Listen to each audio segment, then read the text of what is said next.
I'd like to welcome everybody into our webinar where we're going to spend some time looking at using Smart Matrix pricing by department as our pricing methodology for both inventory and outside purchases. As you might expect, we're going to spend the majority of our time today over in the configuration module. So I'm going to go ahead and open up configuration. And before we get into actually looking at where we would configure the Smart Matrix pricing, the first place we're going to stop is underneath configuration down to parts, then over into set pricing method.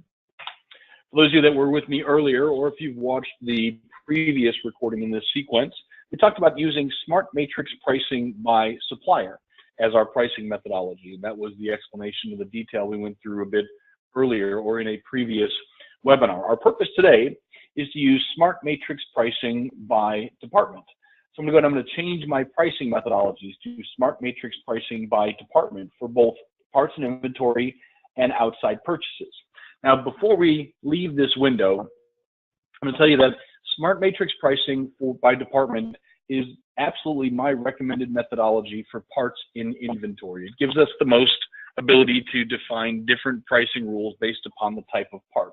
I'd like to price my oil filters different than my air filters or my cabin air filters, my belts and hoses. Again, doesn't matter who we got it from, we're going to use the department the part is assigned to. So for parts and inventory, Smart Matrix pricing by department works very well. For outside purchases, Smart Matrix pricing by department is a difficult diligence to instill. Here's what I mean by that. I'm going to go on, I'm just going to click on OK, leaving this window here. And I'm going into the system, and I'm just going to add a part onto a ticket. And it doesn't matter whether we're just using add part, any of our catalog punch outs, Smart ECAD, it doesn't matter how that part gets on the ticket. So if I clicked on parts, I typed in a part number, and I'm going to add that into my system, and I'm going to assign my cost. Well, let's say the cost was $5, and it will figure out the selling price. If I'm using Smart Matrix pricing by department for my outside purchases, I immediately have to come and assign the department. If for no other reason than what it does is it uses my default until we assign a department, at which point it then assesses, well, is there any variation in that selling price based upon the department that's now assigned. If I was going to add a part through Smart ECAD, so I'm going to go ahead and I'm going to add a part onto a transaction. Again, out into my Smart ECAD catalog, we'll say that we need a water pump for this car. And it goes ahead and it's going to assign my pricing based upon the default. Because unless that part exists in my master inventory, which the majority of the outside purchase parts I'm going to buy do not, and it knows the department to assign, then it's going to use my default rules. So again, I'm going to pick one from CarQuest that they've got on their shelf. And when I add that onto the ticket, I'm going to go ahead and hit post and exit. We'll add it on to a new job in cooling and heating to remove and replace the water pump. When I add that onto my transaction, you'll notice it comes across and there is no department assigned. So if I'm using Smart Matrix pricing by department for outside purchases, the diligence I need to instill is the minute I add a part to a ticket, I assign a department. And we would never present an estimate to a customer until that department gets assigned. And again, realistically, that's a difficult diligence to instill. There's a decent likelihood that, well, we're building the estimate, we see the total, we talk to the customer, and then now when we go to assign the department, it says, oh, by the way, based upon the department you've selected, the price is now going to change. And if I've already had that conversation with the customer, I probably don't want that to happen. So again, when it comes to using Smart Matrix pricing by department, really what we're going to focus on is parts and inventory. Because again, my preferred methodology for that side, however, either by supplier and or by what we call associated labor for outside purchases. So as we continue through our menu here, we're going to go down to parts, and then I'm going to go to default inventory pricing. We get into this window here. This is where we're going to configure our matrix. Now, if you've already watched or you sat through my webinar on Smart Matrix pricing by supplier, a little bit of the initial content is going to be redundant. I want to recap what we're looking at with this window here before we actually get into creating matrices and assigning departments to those matrices. As you look at this window here on the settings tab, what we have is what we call cost points. So again, as I'm setting this up, what I ask the customer, what I would ask myself to do is to say, okay, when I buy a part for $5, what am I going to sell that for? I'm going to sell it for 15, for 25, for 20. You notice down here we have cost plus multiplier, margin, and markup. These are all three variations on the exact same calculation. What I mean by that is, if I mark something up 4 times, so I'm sorry, if I have a 4 times cost plus multiplier, then I'm going to achieve a 75% margin, and or that would be a 300% markup. So again, if you talk about, well, let's see, if a part costs me $25 and I mark it up 4 times, I'm going to sell it for 100, which means that I would make $75 or a 75% margin. And $75 against a $25 cost would be a 300% markup. So again, all variations of the same value. If I say, I'd like to be at a 4.2 times cost plus multiplier, says, well, when we do that, that works out to be a 76.19% margin and or a 320% markup. So in terms of how we configure this, change the value in which you think, meaning if I said I'd like to be at a 66% margin, just flat, on parts that cost me $20, well, that's a 2.94 times cost plus multiplier. And the other values will change along with it. So again, as people start to look at this window, initially they get a little bit worried or concerned that, well, there's a lot of stuff that I have to configure. The reality is, it's just very simple. When I buy a part for 20 bucks, what am I going to sell it for? Once I know what I'm going to sell it for, figure out what does that work out as a cost plus multiplier, or what is that margin that I'm trying to achieve, and the system will back into the other numbers for us. The other piece that I should mention is this graph up at the top of the screen is not interactive. It's just there for a visual cue, meaning as I create a matrix, it should be a gradual slope moving from left to right in most cases. There's exceptions to the rule, but let's go with most cases. It should be a slope that goes high on the left-hand side, higher margin on lower dollar parts, lower margin on higher dollar parts. If this looks like the Rocky Mountains going up and down, then it likely means I've got something configured incorrectly. I should probably go back and revisit and make a change to make sure that I've got my matrix set up appropriately. Down here at the bottom where it says minimum price most applicable with most matrices on the low end. Again, so if I said, well, let's see, everything from $0 to $1, my minimum price is going to be $2.99. What will then happen is if I buy a part for 50 cents, it's going to mark it up 5 times and it's going to be $2.50. Because I've got a minimum price of $2.99, it'll set it to $2.99. If I buy a part for 75 cents, it says, well, 5 times 75 works out to be $3.75. So therefore, I exceed the minimum. So therefore, I'm going to let the system do the math as opposed to applying the minimum. Minimum price in a traditional matrix, not quite as applicable as we get beyond, because again, for a $5 part, and again, I'm going to make my math easy. If I'm marking those up 4 times, then the minimum price essentially is 20 bucks. Nothing that costs me $5 or more would be less than $20, because it's always going to be at least a 5 times 4, $20 selling price to the consumer. So minimum price, you could certainly use it if you felt compelled to do so, but in a place where we've got a traditional matrix, on the low end would be really where it would have the most impact. You notice we can round, and again, I'm a fan of rounding, and you'll notice we don't have a parameter to round down, and we don't use traditional rounding rules. What I mean by that is, traditional rounding rules would be, well, let's see, $12.49 is less than half the way to the midpoint, so we're going to round that to 12. $12.50 is halfway there, so therefore $12.99. However, we don't ever round down. If we do the math and we figure out that it should be $12.01, we're going to round that up to $12.99. If we do the math and figure out that it should be $12.98, again, we're going to round that up to $12.99. We will never round down as we go through. You can apply one rounding rule, meaning it's going to apply to all of my different parts matrices, both for parts and inventory and outside purchases. So there isn't a way to differentiate and say, well, you know what, I'd like to use this rounding rule for this matrix, this rounding rule for a separate one, and no rounding rule for another. We assign one rounding parameter, and it applies to all of our matrices. And over here on the right-hand side, where it says sample cost, this is just a what if. It says, if I put in a price, I'm going to make this $33 as a, not $3,300, just $33 as my sample cost and hit calculate. It says, well, that's 43.33% of the percentage in progression, meaning from 20 to 50, that's 43% of the way. So 43% of the way from here to here is going to be 2.75, and or from here to here is going to be, from here to here is going to be 63.64%. So with our markup percentages, 90, 75, with our rounding rules, $90.99 would be the selling price for that part.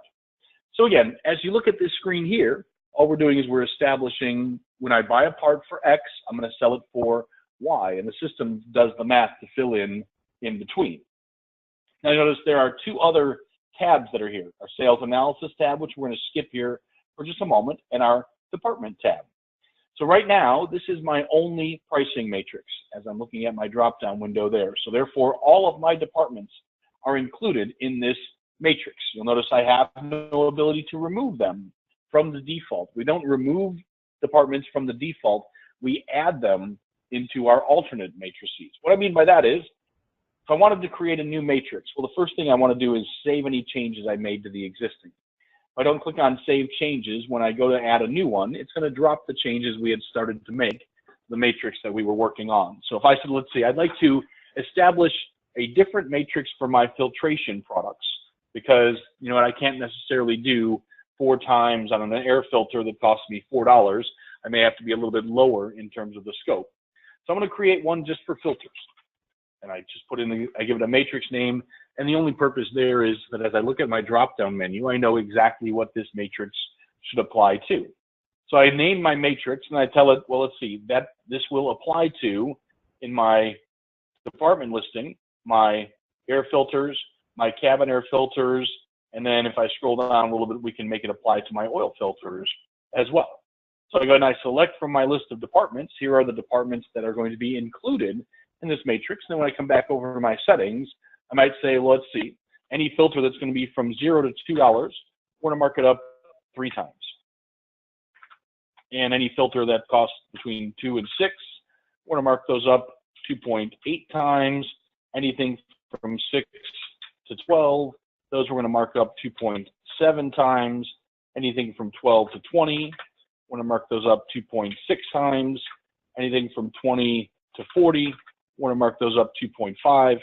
And then anything from 40 to 80, we're going to mark up 2.4. And then anything from $120 and above, not that I expect it to be too much, but we'll just do 2.2. So again, starting at a lower number and then working our way at a slower pace from left to right as we go through. You know, so again, now you can see we've established that department for those filters. Now, with inventory parts, the important thing to note is that after I hit Save Changes, nothing has changed about my master inventory at the front counter. What I have to do in the lower left-hand corner is click on this button that says Save and Update Inventory Pricing. When you click on Save and Update Inventory Pricing, that's what actually goes into your master inventory and recalculates all of the selling prices. So I can make changes all day long here, hit Save Changes, and it has not impacted my front counter. Because again, I've got to hit that Save and Update Inventory Pricing in order to have that take effect. So again, when it comes to our inventory matrices, that's the key, is telling it that I have now made the changes I want to make, and I now want to apply those to my inventory. I skipped over one tab. It's my Sales Analysis tab. If I was to go ahead and click on Run Analysis, in this case, it's going to look at the last year's book of business. When I click on Run Analysis, again, what you're going to notice is that it comes up and it does the calculations. Now I'll ask you to give me a little bit of leeway here. I don't have too much information in my system, but you'll notice that I didn't have a single filter that I sold that cost me more than $20. So again, this really not relevant. Now again, my sales number is much lower than what I would hope yours to be. But again, it's telling me that for filters that cost me between $6 and $12, over the last year, we had sales of $626 against a cost of $231, and that means we achieved a 63.1% margin. That represented just under 12.5% of my total. The average cost was $795. So based upon today's pricing, we would achieve about a 63.9% margin in that category. Let me go back over to my default, and I'm going to run that matrix again, because the matrix, or I'm sorry, the analysis runs against whatever is in our default. You'll notice certainly I get a much higher degree of calculation here, because it's saying, let's see, for parts from 20 to 50, we had total sales of $54,584 against a cost of $22,623, or a margin of 58.55%. works out to be a 35.69% of my total and $31.62 as an average cost, which based upon today's pricing rules would be a margin of 63.9%. So again, this is kind of if I applied this, and it looks back at last year's book of business to determine whether, where in theory we would end up if we had the exact same sales and we religiously applied our pricing matrix as we went through. One last piece as far as using department for our pricing rules are concerned, and that has to do with our minimum margin. This works out very well with, our minimum price. This works out very well with certain areas. For example, I've got two different wiper blades that I carry, and I want to do a good and a better, if you will. So my matrix name is just going to be for my wiper blades. And after I create the matrix, I'm going to go over to my departments. I'm going to add in my wiper blade department into this matrix. When I come over to the settings tab, I can say, well, let's see. I've got one line of wiper blades that I carry where the wiper blades cost me $8 or less. So everything from $0 to $8 is going to sell for $14.99. And then I've got my better wiper blades, which cost me between $8 and $15. So everything from 8 to 15 is going to sell for $22.99. And then my best are somewhere between 15 and $24.99. So we'll say everything from 15 to 25, and those are going to sell for $32.99. So again, good, better, best pricing and or really tiered pricing. So when I set that pricing up, the customer says, well, how much is a wiper blade? Well, you can get the good for $14.99, the better for $22, or the best for $32.99. So I can quickly just give a price point as opposed to them being variable based upon a multiplier associated with the parts or the cost of the parts themselves. So again, different ways you can use the pricing piece. And again, we talked about the default versus, again, what we did for my filtration versus what I did for my wiper blades. One last piece as far as this is concerned, you'll notice two other buttons: disable smart pricing and enable smart pricing for inventory parts under this matrix. Pardon me. Essentially what we're talking about here is I'm going to go into an inventory record. And again, in this case, this is not a part that's in my master inventory. So let me go ahead and just get into a part.